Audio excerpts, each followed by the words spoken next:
Hello बच्चों, welcome to my YouTube channel GDS study by Saumya Agarwal. बच्चों, आज हम लोग फिर से प्लांट किंगडम के क्वेश्चन सॉल्व करेंगे। और प्लांट किंगडम के बच्चों जो हम लोग क्वेश्चन को सॉल्व कर रहे हैं वो एल्गी पोर्शन का कर रहे हैं। ओके, तो हम लोग एल्गी के क्वेश्चन को कंटिन्यू करते हैं। फिर इसके बाद हम लोग ब्रायोफाइट उठाएंगे, जैसे आपके एनसीईआरटी में दिया हुआ है वैसे ही हम लोग सीरीज वाइज क्वेश्चन को सॉल्व करेंगे। तो पहले एल्गी हम लोग देखते हैं। ओके, तो क्वेश्चन 16 बच्चों है, ulothrix can be described as. बच्चों यहाँ चार ऑप्शन है। फर्स्ट है non motile colonial alga lacking zoospore, second है filamentous alga lacking flagellated reproductive stages, and third है membranous alga producing zoospores, and fourth है filamentous alga with flagellated reproductive stages. बच्चों अब हम लोग ये जाने कि यूलोथ्रिक्स होते क्या हैं। बच्चों यूलोथ्रिक्स एक तरीके का ग्रीन एल्गा होता है और ये fresh water filamentous green alga होगा जो कि कोल्ड वाटर में रहता है। तो यूलोथ्रिक्स में बच्चों जो रिप्रोडक्शन होता है वो सेक्सुअल टाइप का होता है।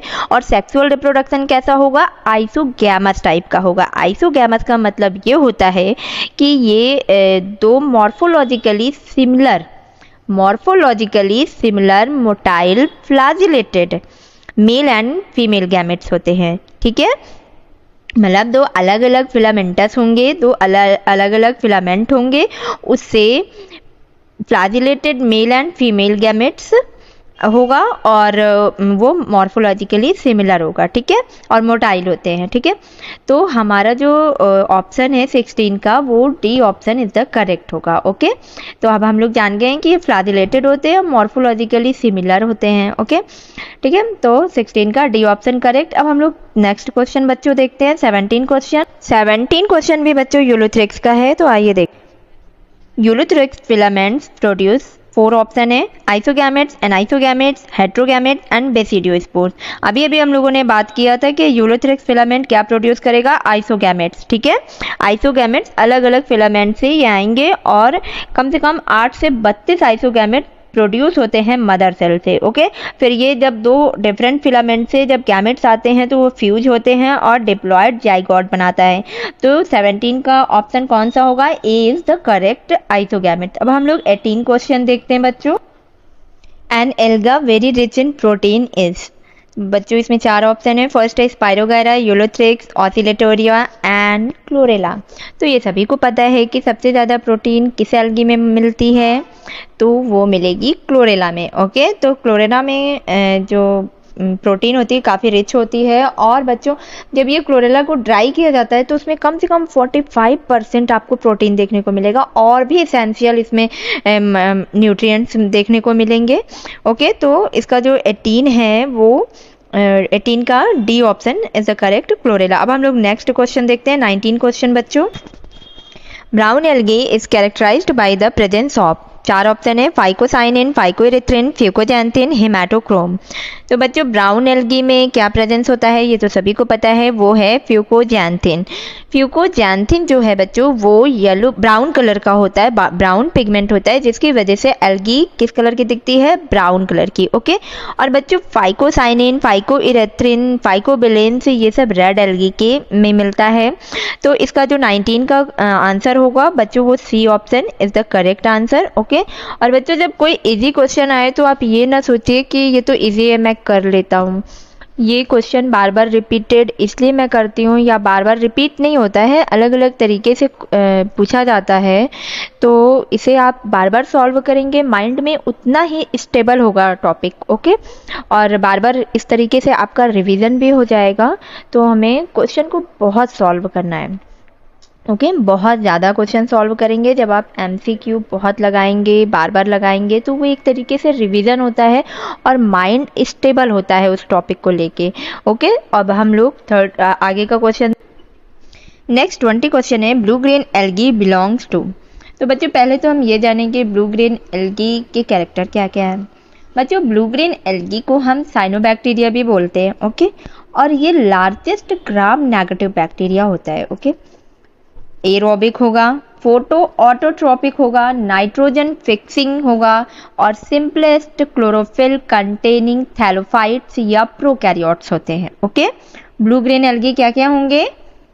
ब्लू ग्रीन एल्गी को हम साइनोबैक्टीरिया बोलते हैं। लार्जेस्ट ग्राम नेगेटिव एरोबिक होगा, फोटो ऑटोट्रॉपिक होगा, नाइट्रोजन फिक्सिंग होगा एंड सिंपलेस्ट क्लोरोफिल कंटेनिंग होते हैं जो कि थैलोफाइट्स या प्रोकैरियोट से बिलोंग करते हैं। बच्चों इसमें ना तो न्यूक्लियस होता है डेफिनेट और ना ही प्लास्टिड होते हैं विद ग्राना के साथ। ओके, ना तो इसमें फ्लाजिला होता है और ना ही ये क्लोरोफिल बी को कंटेन करते हैं, ना मीसोसोम, ना इसमें मेम्ब्रेन बाउंड ऑर्गेनेल्स, कुछ नहीं।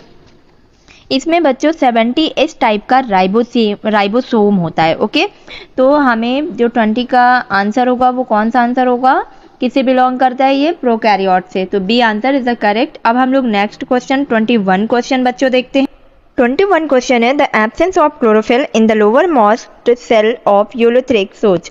4 ऑप्शन है, फंक्शनल फिजन, सेकेंड है tissue formation, third cell characteristics and fourth है beginning of labour division.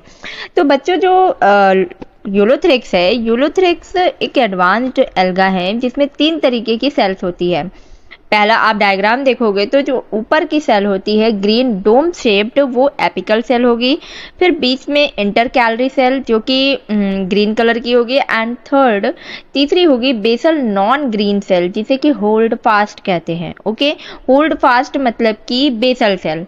Basal cell का काम क्या होता है, यानी कि होल्ड फास्ट का ये अटैचमेंट करते हैं किसके बीच, न्यूक्लियस एंड साइटोप्लाज्म के बीच। ओके, तो ये क्या प्रेजेंस इसकी ये प्रेजेंस क्या बताती है कि ये लेबर ऑफ डिवीजन की शुरुआत करते हैं। Okay, beginning of division of labour. तो इसका जो बच्चों 21 का आंसर होगा वो D option is the correct होगा। ओके, और इसमें ना तो फंक्शनल फिजन होगा, टिश्यू फॉर्मेशन तो बिल्कुल नहीं होगा, सेल कैरेक्टरिस्टिक कुछ भी नहीं, तीनों गलत है। इसमें फोर्थ ही सही है, डी ऑप्शन करेक्ट होगा। ओके, तो बच्चों हम लोग अब नेक्स्ट क्वेश्चन सॉल्व करेंगे नेक्स्ट वीडियो में, तो हम लोग वेट करेंगे नेक्स्ट वीडियो का। और बच्चों आप लोग क्वेश्चन ऐसे ही सॉल्व करते रहिए और मैं बड़े बड़े भी क्वेश्चन लेके आऊँगी असर्शन रीजन के। बच्चों ये सारे क्वेश्चन ईयर वाइज हैं। ओके, तो हम लोग वेट करेंगे, जैसे जैसे ईयर के क्वेश्चन पूछे जाएंगे वैसे वैसे मैं आपको क्वेश्चन सॉल्व कराऊंगी। और बच्चों मैं एक बात और बता दूँ, ये जो मैं क्वेश्चन सॉल्व कराती हूँ ये कम से कम 36 ईयर पुराने क्वेश्चन भी इसमें इंक्लूड हैं। ओके, यानी कि 1988 से लेके अभी तक के सारे क्वेश्चन इंक्लूड हैं। तो आप इसे कंटिन्यू करते रहिए, प्रैक्टिस ही होती रहेगी, घबराइए नहीं कि अरे 36 साल पुराने पेपर क्या करूँगा मैं या करूँगी। तो ऐसा नहीं है, आप सॉल्व करते रहिए, ये आपकी स्टेबिलिटी के लिए, क्वेश्चन की प्रैक्टिस के लिए है। ओके, तो अब हम लोग नेक्स्ट वीडियो में क्वेश्चन सॉल्व करेंगे। तो थैंक यू, और सब्सक्राइब, लाइक, कमेंट, शेयर जरूर करिएगा।